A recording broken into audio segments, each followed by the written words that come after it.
Saudara melihat setiap hari kita digoda ya oleh dua kekuatan besar.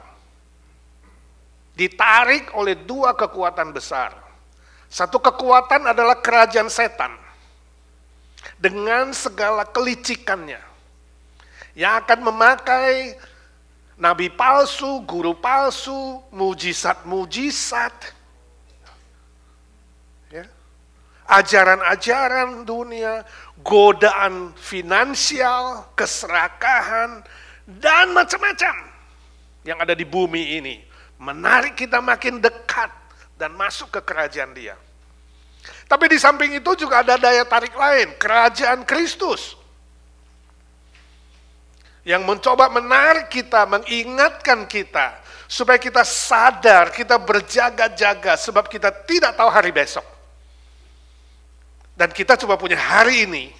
Kemarin sudah lewat, besok belum tahu, kita cuma punya hari ini. Bayangkan, jarang sih saudara membayangkan kalau bangun pagi, pernah nggak saudara pikir, mungkin nggak hari ini hariku yang terakhir? Bayangkan kalau hari Minggu depan itu hari terakhirmu. Kira-kira kamu pergi ke Las Vegas untuk menghabisi 10.000 US dollar, atau kamu ke IGNC, beribadah bersama, memuji Tuhan, bersyukur kepada Tuhan, dan makan siang yang sederhana. Di sana makan mewah. Saudara mau pilih apa? Halo? Nah sekarang yang IGNC tangannya lebih banyak kira-kira. Ini loh yang kita hadapi saudara. Ini loh yang menjadi penglihatan Daniel. Ketika minggu lalu kita sudah pelajari bahwa dia diberi gambaran tentang akan munculnya kerajaan antikristus, Daniel masih gak puas. Dia masih pengen tahu lebih dalam tentang si antikristus itu, tentang kerajaan setan itu, tentang si tanduk kecil itu yang akan menghabisi 3 tanduk yang lebih besar. Itu sebabnya Daniel bertanya selanjutnya kepada malaikat yang muncul di dalam penglihatan dia. Mari kita teruskan Daniel 7 ayat 23 sampai 28. Daniel pasal 7 23 sampai 28 kita membaca bersama-sama. Demikian firman Tuhan. Maka demikianlah katanya, binatang yang keempat itu ialah kerajaan yang keempat yang akan ada di bumi, yang akan berbeda dengan segala kerajaan dan akan menelan seluruh bumi, menginjak-injaknya dan meremukkannya. Ke-10 tanduk itu ialah ke-10 raja yang muncul dari kerajaan itu. Sesudah mereka akan muncul seorang raja. Dia berbeda dengan raja-raja yang dahulu dan akan merendahkan 3 raja. Ia akan mengucapkan perkataan yang menentang yang maha tinggi dan akan menganiaya orang-orang kudus milik yang maha tinggi. Ia berusaha untuk mengubah waktu dan hukum, dan mereka akan diserahkan ke dalam tangannya selama 1 masa dan 2 masa dan setengah masa. Lalu majelis pengadilan akan duduk dan kekuasaan akan dicabut daripadanya untuk dimusnahkan dan dihancurkan sampai lenyap. Maka pemerintahan, kekuasaan, dan kebesaran dari kerajaan-kerajaan di bawah semesta langit akan diberikan kepada orang-orang kudus, umat yang maha tinggi. Pemerintahan mereka adalah pemerintahan yang kekal, dan segala kekuasaan akan mengabdi dan patuh kepada mereka. Sekianlah berita itu. Adapun aku, Daniel, pikiran-pikiranku sangat menggelisahkan aku, sehingga aku menjadi pucat, dan aku menyimpan hal itu dalam ingatanku. Daniel masih terus bertanya, dan kemudian malaikat menjelaskannya. Dari sejak zaman Daniel, bahkan sebelum zaman Daniel, iblis sudah bekerja. Sejak dari Taman Eden. Terus berusaha. Walaupun iblis tahu dia kelak dibinasakan, dia tidak putus asa. Dia berjuang membangun kerajaannya di muka bumi ini. Yang saya sebut dengan kerajaan setan. Karena memang namanya disebut dengan si setan. Berusaha terus dengan serius, dengan segala taktik, strategi, dan macam-macam. Supaya sebanyak mungkin manusia menolak Tuhan. Supaya sebanyak mungkin manusia menentang firman Tuhan. Dan sebanyak mungkin manusia melawan Kristus dan menolak Kristus sebagai juru selamat. Nah, dari teks hari ini kita melihat sekali lagi Daniel, dia meminta penjelasan lanjut. Bagaimana sih kerajaan setan itu? Bagaimana sih si tanduk kecil yang kelihatan kecil tapi kuat itu, yang ganas, yang muncul dari binatang keempat itu? Nah, ayat 23 sampai 26 itu menjelaskan kepada kita. Nah, pernah kita pelajari dalam konteks zaman Daniel, si binatang keempat itu adalah kerajaan Romawi yang memang sempat berkuasa dan dengan sangat sadis menganiaya banyak orang Kristen, khususnya di abad ke-1 dan sampai ke-4, sampai Konstantin, salah satu kaisar Romawi, bertobat dan kemudian menjadikan kekristenan adalah agama negara.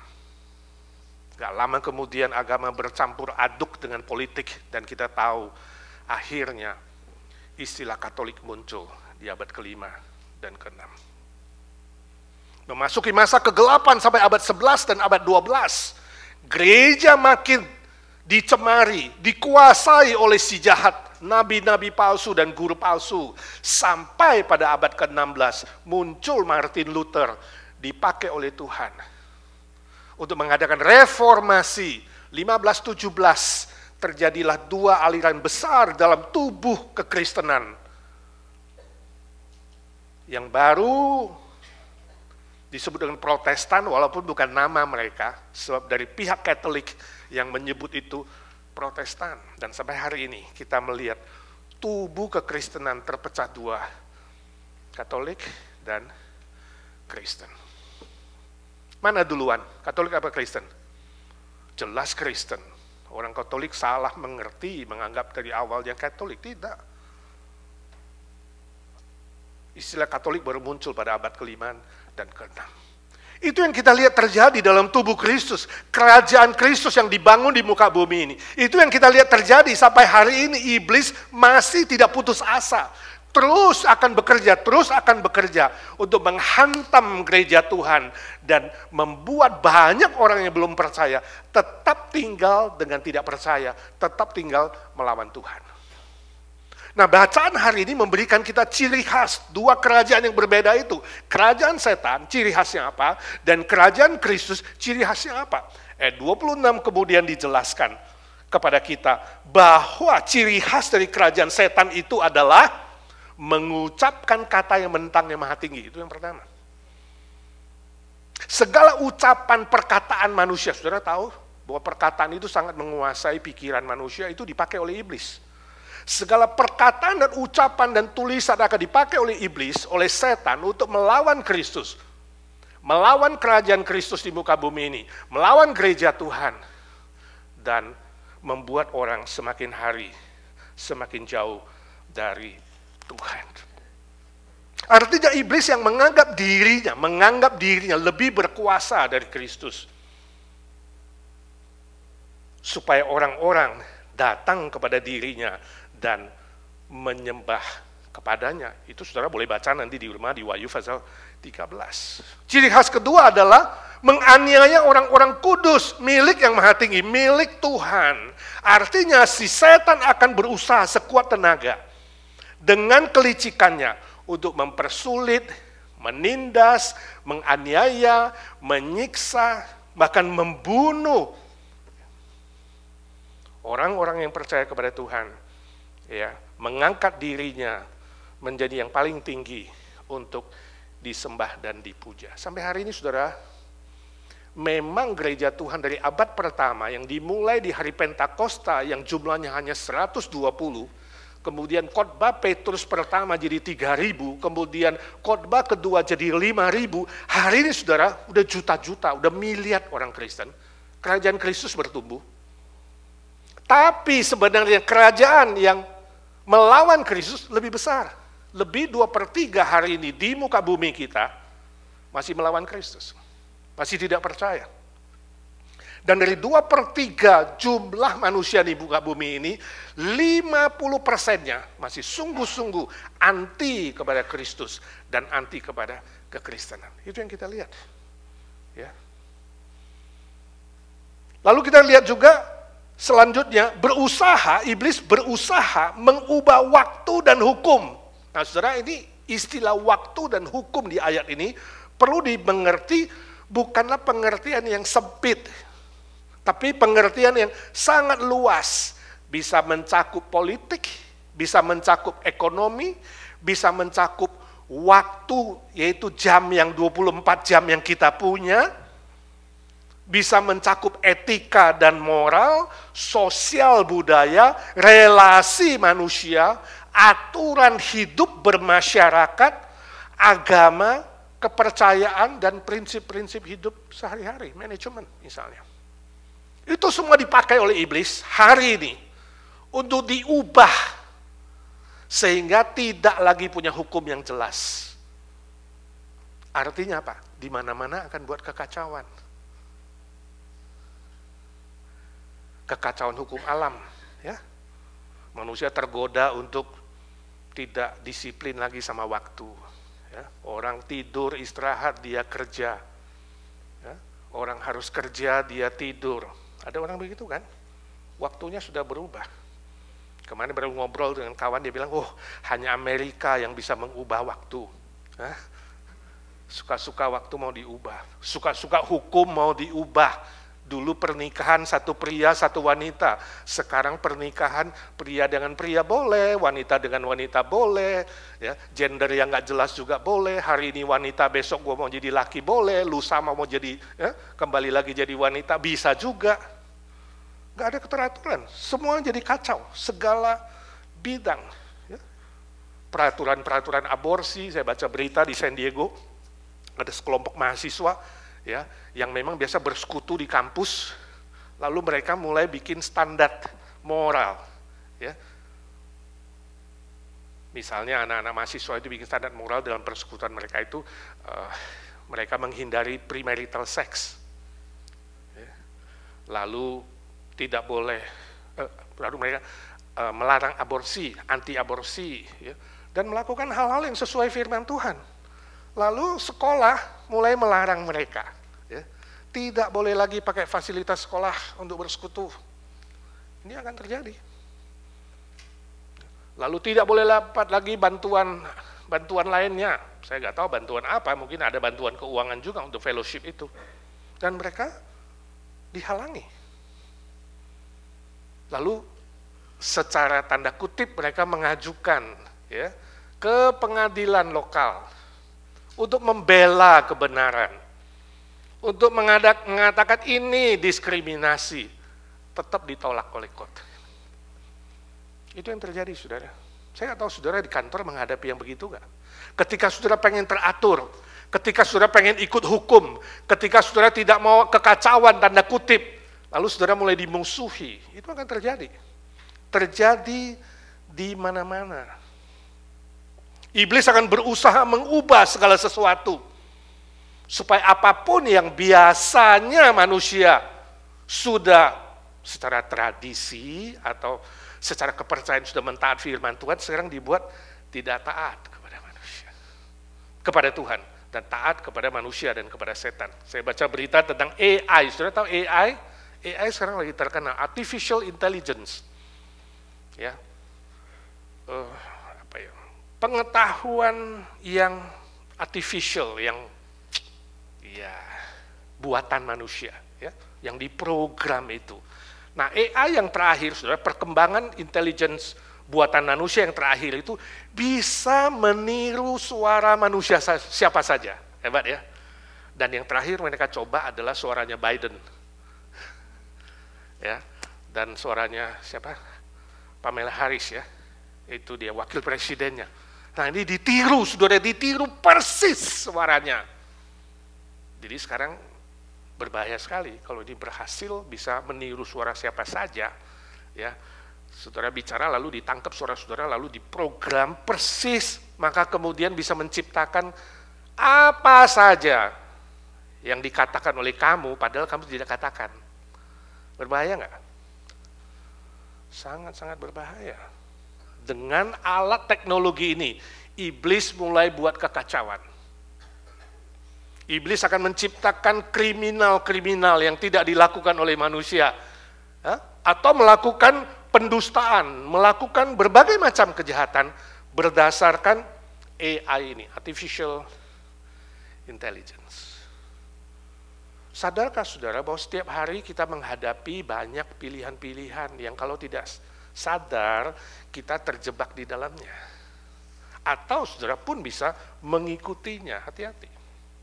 Ketika COVID-19, saya masih ingat, lagi heboh, saudara pasti masih ingat, ya kan? Ketika gereja-gereja juga disuruh tutup, ya, nggak boleh beribadah waktu itu. Ya.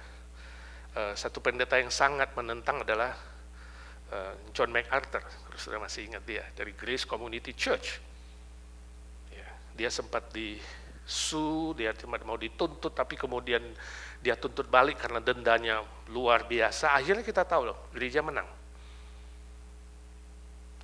Dan waktu itu MacArthur ada berkata begini, dia katakan inilah saat yang paling tepat, antikristus sudah muncul.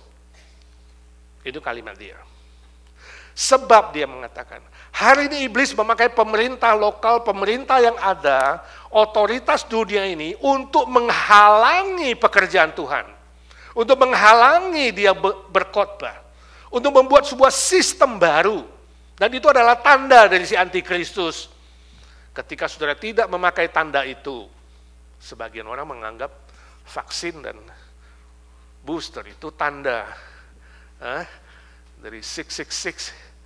Kalau kamu nggak pakai tanda itu, kamu nggak bisa beli, kamu nggak bisa jual. Ya.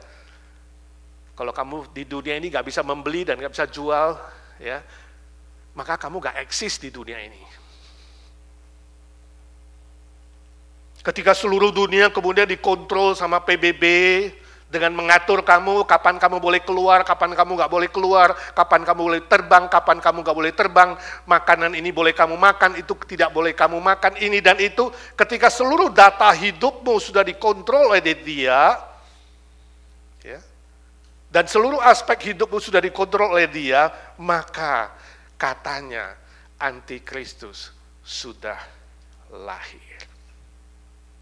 Semua sistem dipegang oleh dia, khusus yang pada saat itu adalah soal kesehatan dan soal finansial. Tapi ternyata tafsiran MacArthur gak terjadi, saudara. COVID lewat hari ini, antikristus belum muncul, rupanya COVID-19 tidak cukup melahirkan si antikristus. Kematian juga gak begitu besar. Ya, saudara, iblis masih sedang bekerja. Iblis masih sedang bekerja dan dia mengintip kapan di dunia ini ada seorang penguasa yang bukan hanya bisa mengontrol secara financial, secara politik, secara senjata, secara agama, maka saat itulah si antikristus itu akan dilahirkan oleh setan. Untuk memimpin kerajaan setan, menaklukkan kerajaan Kristus. Walaupun sebenarnya itu mustahil bisa, tapi setan masih terus bekerja. Saya tidak tahu kapan. Saudara juga gak perlu tafsir kapan si antikristus itu muncul. Tapi yang pasti, jangan harapkan dunia ini makin baik. Jangan. Setelah wabah COVID-19 lewat, mungkin Tuhan akan izinkan ada wabah lain yang lebih hebat, yang bisa dibonceng oleh si iblis di masa yang akan datang. Saya nggak tahu apa. Tapi yang pasti firman Tuhan berkata dalam kitab Wahyu, pada saat itu kematian manusia akan terjadi sampai 1/4 jumlah manusia. Itu besar sekali, mencapai 2 miliar manusia. Jadi saudara jangan taruh harapanmu di muka bumi ini. Jangan kira inilah tempat terakhir kita untuk kita senang-senang dan hidup bahagia. No, bumi akan makin kacau. Bumi akan makin gawat. Dan jika pada saat itu muncul seorang penguasa yang bisa menguasai finansial, politik, persenjataan, dan agama, dan setan melahirkan antikristus, maka ciri khas yang selanjutnya akan terjadi. Ciri khas yang selanjutnya akan terjadi, yaitu berkuasa atas orang-orang kudus selama 1 masa, 2 masa, dan setengah masa. Saudara, sekali lagi ini angka-angka dalam kitab Daniel juga tidak boleh ditafsirkan secara hurufiah. Apa sih 1 masa, 2 masa, 3 masa? Nah, ini ada orang dispensasi dan premilenialis menafsirkan secara hurufiah. Oh, ini artinya kesusahan itu nanti, ya, itu adalah 3,5 tahun kali 365 hari hurufiah. No, itu tafsiran yang salah. Sebab masa dalam ayat ini bisa berarti suatu waktu yang tertentu. 1 masa, 2 masa, dan setengah masa harus ditafsirkan secara simbolik. Artinya apa? Artinya Tuhan tidak akan mengizinkan kerajaan setan itu berkuasa langgeng terus-menerus. No. Dia diberi izin untuk bisa melahirkan antikristus dan mencoba menyesatkan manusia, khususnya orang-orang Kristen, khususnya gereja Tuhan. Tapi tidak selama-lamanya, sebentar saja. 1 masa, 2 masa, setengah masa. Artinya apa? Di tengah-tengah karya setan, Kristus akan memotong. Kekuasaan dia akan dipotong di tengah jalan. Bisa 1 masa, bisa 2 masa, waktu yang tertentu, dan hanya setengah masa. Itu yang paling pendek. Kalau kita ingat khotbah Yesus di Matius 24, dia mengatakan pembinasa keji itu akan muncul. Dan pada hari itu ada penderitaan yang sangat besar yang dalam sejarah manusia belum pernah terjadi. Saya juga nggak tahu apa itu, belum pernah terjadi ya. Jadi pasti melebihi dari wabah COVID-19. Belum pernah terjadi karena sangat-sangat besar. Great Tribulation. Tapi Yesus bilang, demi orang-orang Kristen, orang percaya, gereja Tuhan, waktunya akan diperpendek. Sangat pendek. Begitu iblis mulai manas dan murka dan ingin menarik sebanyak mungkin manusia, Kristus akan datang memotong di tengah jalan. Itu ayat 26. Ayat 26 di sana dikatakan majelis pengadilan akan muncul. Duduk. Siapa? Kristus Yesus akan datang. Ini menunjuk kedatangan Yesus kedua kali. Kedatangan Yesus kedua kali dalam 2 Tesalonika pasal 2 mengatakan dia akan mengalahkan iblis itu, mematahkan kerajaan setan itu, dan menghancurkan semua Mesias palsu, nabi palsu, dan pengikut-pengikutnya, dan dilemparkan dalam neraka selama-lamanya. Saudara, di dalam ancaman hidup di dunia yang tidak menentu dan kacau balau, kita tidak gentar. Sebab apa? Kerajaan Kristus lebih kuat dari kerajaan si setan. Amin. Saya tidak tahu hari ini apa godaan iblis terhadap saudara. Saya baca sebuah berita di Florida. Florida ada kelompok ateis. Kelompok ateis di Amerika ini cukup gencar, saudara. Ada organisasinya. Di Indonesia nggak bisa eksis. Karena Indonesia bilang, sila pertama, ketuhanan yang Maha Esa. Coba diumumkan, kita kelompok ateis. Dibunuh kali. Di sini bisa. Nah, grup ateis di Florida mengajukan kasus ya ke pengadilan. Untuk apa? Menuntut hari raya untuk orang ateis. Mereka mengatakan, kenapa orang Kristen ada Paskah? Hah? Ada hari raya Jumat Agung, ada kenaikan segala macam. Orang agama lain, Yahudi juga ada Hanukkah. Semua ada perayaannya, ada hari besarnya, hari liburnya, holiday-nya. Kita holiday apa ini orang ateis? Kami menuntut satu hari khusus. Hebat ya. Nah, kalau sudah jadi hakimnya gimana? Saudara kasih hari apa dia? Ini pakai lawyer, ngajukan. Kami menuntut negara. khususnya state Florida, berikan kami satu hari raya khusus untuk kelompok kami. Kami adalah kelompok ateis. Jadi waktu sidang pertama, mereka datang dan kemudian lawyernya mengajukan hari itu, hakimnya berpikir sebentar. Kemudian dia ambil palunya, dia katakan, ini kasus tidak bisa diterima, kita bubarkan saja. Tok! Wah, nggak terima lawyernya maju. Kenapa? Kenapa tidak boleh orang ateis minta hari libur, hari khusus, hari kudus yang orang ateis secara khusus? Kenapa agama-agama lain boleh? Hakim bilang, selama ini, saya kasih tahu kamu ya, selama ini sebenarnya sudah ada hari raya orang ateis. Hanya mereka yang tidak sadar, kasihan sekali, sayang sekali, sedih sekali, mereka tidak sadar mereka punya hari raya itu.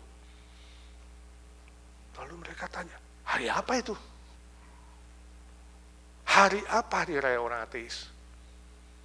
Lalu si hakim bilang, itu tanggal 1 April yang disebut dengan hari bodoh, hari kebodohan, April Fool Day.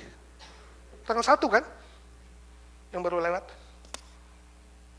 Loh, kenapa hari Full Day? Lalu hakim membacakan, nah kebetulan dia orang Kristen, saudara. Ya, dia membacakan Mazmur. Dia katakan, Mazmur pasal 14 ayat 1 berkata, orang yang bodoh, orang yang bebal berkata, tidak ada Allah dalam hatinya.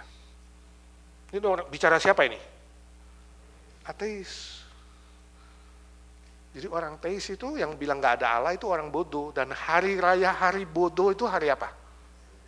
1 April. Jadi silakan kalau mau rayakan hari raya ateis itu, April Fool Day is your day. Tok! Pengadilan dibubarkan. Saya nggak tahu hari ini kita menghadapi apa, saudara menghadapi apa. Tapi Tuhan bisa memakai segala macam cara.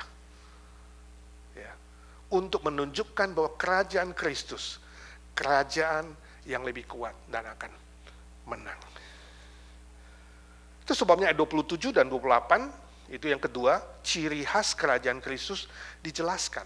Nah saudara, di situ muncul istilah pemerintahan mereka.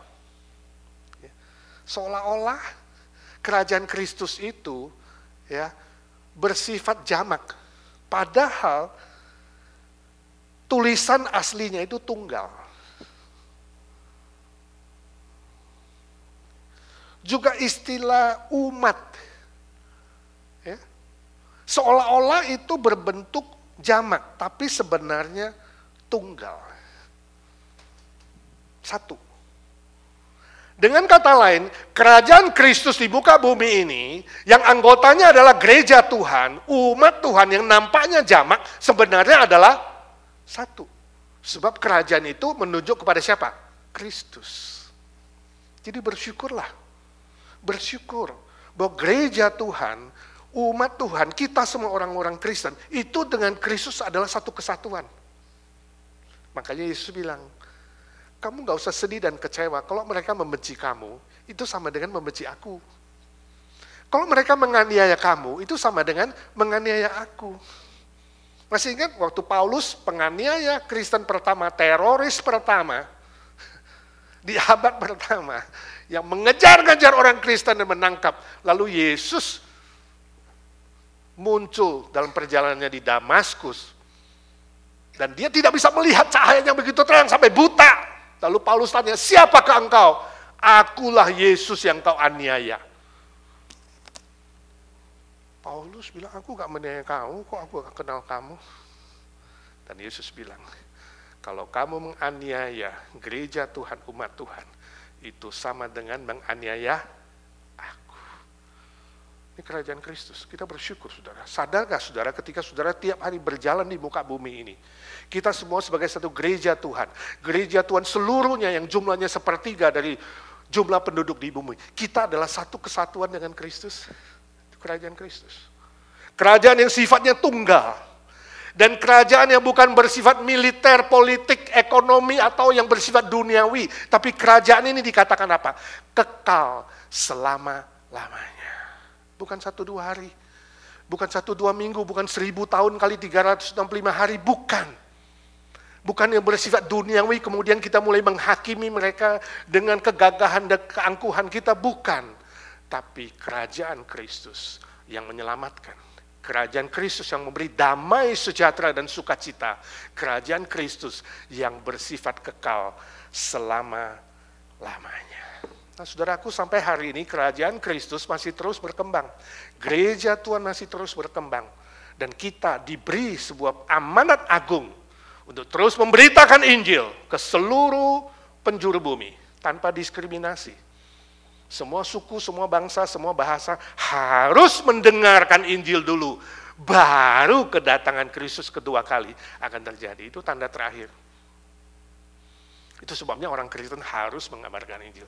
Tidak boleh tidak mengabarkan Injil.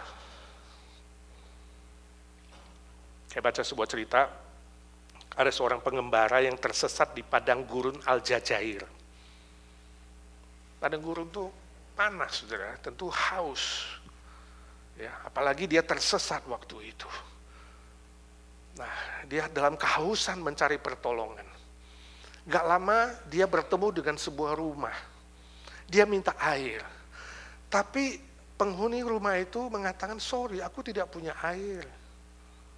You mau air, saya gak punya air. Tolonglah, aku haus sekali. Aku akan bayar berapa saja. Aku punya banyak uang. Dia katakan, tidak ada air. Tapi aku punya dasi. Mau gak kamu beli dasi? Dasi Al-Jazair bagus-bagus loh. Dia kasih warna-warni. Ternyata jualan. Lalu pengembara itu marah besar.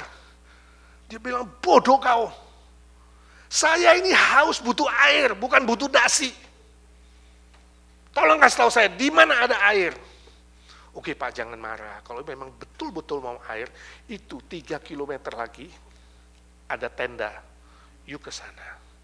Dengan sisa-sisa kekuatan dia, si pengembara itu kemudian berjalan 3 kilometer sampai di tenda itu. Sampai sana udah mau pingsan, udah capek setengah mati dan haus setengah mati. Dia bilang, air, tolong kasih saya air.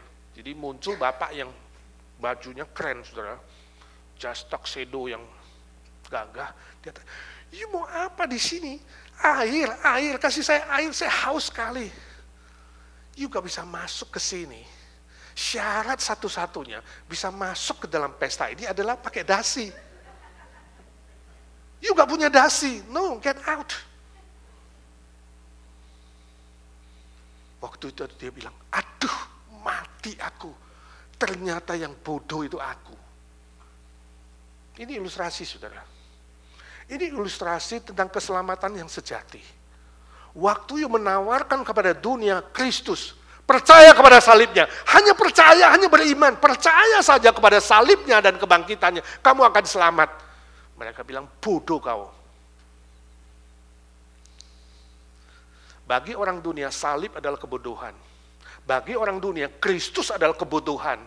Tetapi justru itu jalan yang dipilih oleh Tuhan untuk menyelamatkan manusia. Iman nampaknya sederhana, seperti dasi. Nampaknya sederhana. Tapi itu syarat. Iman syarat satu-satunya supaya engkau bisa diselamatkan. Saya tidak tahu apakah kamu yakin diselamatkan. Hidup itu pendek. Hidup itu pendek. Tadi habis kebaktian bahasa Inggris, Hegel datang kepada saya, tunjukkan saya sebuah berita dari familinya di Dallas, Houston sana. Jennifer yang kita doakan, saya baca. Tadi pagi bersama keluarganya makan di restoran, terjatuh, terpleset, koma, dan gak sadar. Hidup itu singkat, saudara, juga tahu apa yang terjadi. Pagi ini Jennifer koma, kita terus doakan supaya dia bisa sadar. Pendek sekali. Minggu lalu saya dikirimin gambar, Pak, ini salah satu teman Pak kenal kan, stroke. Hari Jumat lalu sebelum PRT, teman saya, kolik sama-sama dulu, seorang pendeta di Dallas, Arlington. kirim saya juga text message. Isinya cuma foto teman usia lebih muda dari saya meninggal dunia. Saya kaget. Saya langsung teks dia, tanya dia, dan tanya istrinya. Saudara, hidup itu pendek, juga tahu. Bisa pergi begitu aja. Tidak tahu. Sadarkah engkau? Yakinkah engkau 100% kalau Tuhan panggil kamu selamat? Pasti, bukan mudah-mudahan. Saya ingin saudara duduk di sini punya sebuah kepastian. Bukan mudah-mudahan. Saya kemarin ini jadi seorang bapak. Saya katakan, kamu sungguh-sungguh yakin kamu sudah selamat? Dia bilang, sejak kecil saya ke sekolah minggu. Bukan itu. Kamu yakin? Kamu siap kalau Tuhan menjemput kamu? Dia bilang, papa saya itu seorang majelis. So, lihat. You tes deh, tanya teman-temanmu deh. Soal keselamatan. Rata-rata berbicara apa? Pekerjaan, usaha. Oh, saya sudah sini kok, saya sudah ke sekolah minggu, saya dulu remaja juga aktif, saya pemuda juga aktif, bapakku juga majelis, bapakku juga pendeta. That is not the answer. Bukan itu jawabannya. Kamu yakin nggak 100% dosamu diampuni? Dalam hatimu masih sisa nggak? Diampuni nggak? That's very important. Singkat cerita, saya bacakan Roma 10 ayat 9 dan 10. Suruh dia sungguh-sungguh mengakui ketidakmampuan dia. Dengan setulus hati beriman, kata firman Tuhan. Dengan jujur tulus mengaku dengan mulut, Kristus mati bagimu dan bangkit bagimu. Itu Injil. Itu syarat masuk ke dalam kerajaan Kristus. Dan puji Tuhan, dia satu kalimat demi satu kalimat menerima Kristus. Bila hari ini saudara di sini tidak yakin pasti, saya mau saudara tinggalkan tempat ini dengan sebuah kepastian dan konfirmasi bahwa namamu tertulis dalam kitab kehidupan. Amin. Tapi kalau saudara mengatakan, Pak, saya sudah yakin 100%, bagus. Buktikan dengan menceritakan Injil Kristus kepada orang lain. Jangan jadi orang Kristen yang berpangku tangan dan diam-diam. Sebab kerajaan Kristus harus berkembang dan bertumbuh sampai satu jumlah tertentu. Sampai seluruh suku bangsa di muka bumi ini mendengar Injil. Barulah Kristus datang dan menggenapinya dan menghancurkan kerajaan setan selama-lamanya. Amin. Mari kita berdoa.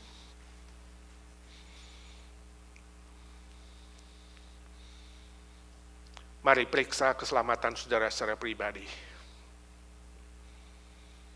Yang belum yakin pasti, ikuti doa saya satu kalimat demi satu kalimat.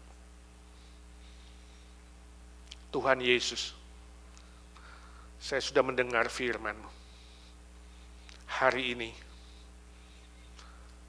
dengan mulut saya mengaku, dengan hati saya percaya, Engkaulah satu-satunya juru selamatku, yang mati bagiku, dan bangkit bagiku, memberi aku jaminan, kepastian keselamatan. Saya berjanji, sekali percaya, seumur hidup tidak mundur, sekali menerima Engkau, setia sampai mati. Terima kasih Tuhan. Saya berdoa dan bertekad, dalam nama Tuhan Yesus, satu-satunya juru selamatku, satu-satunya Tuhanku dan Allahku. Amin. Bapa di sorga, hamba-Mu menyerahkan setiap pribadi yang diam-diam berdoa menerima Kristus, konfirmasi keselamatan mereka. Hamba minta di dalam nama Tuhan Yesus, meteraikan nama mereka dalam kitab kehidupan menjadi milik-Mu selama-lamanya. Pelihara mereka Tuhan, setia sampai akhir. Dan bagi yang sungguh-sungguh sudah mendapatkan keselamatan, ya Tuhan, berikanlah karunia-karunia, hikmat sorgawi, keberanian, kekuatan, kesiapan untuk bercerita tentang Engkau ya Tuhan. Sadarkan kami adalah bagian dari kerajaan-Mu. Dan kami rindu kerajaan-Mu berkembang, bertumbuh sesuai dengan firman-Mu sampai jumlah tertentu tercapai. Sampai seluruh suku bangsa di bumi mendengar Injil. Dan Engkau akan datang kembali sebagai hakim segala hakim. Dan kami akan disebut hamba yang baik dan setia, yang sudah melakukan tugas dan tanggung jawab kami. Terpuji namamu. Berdoa bersyukur dalam nama Tuhan Yesus, Juru Selamat kami yang hidup selama-lamanya.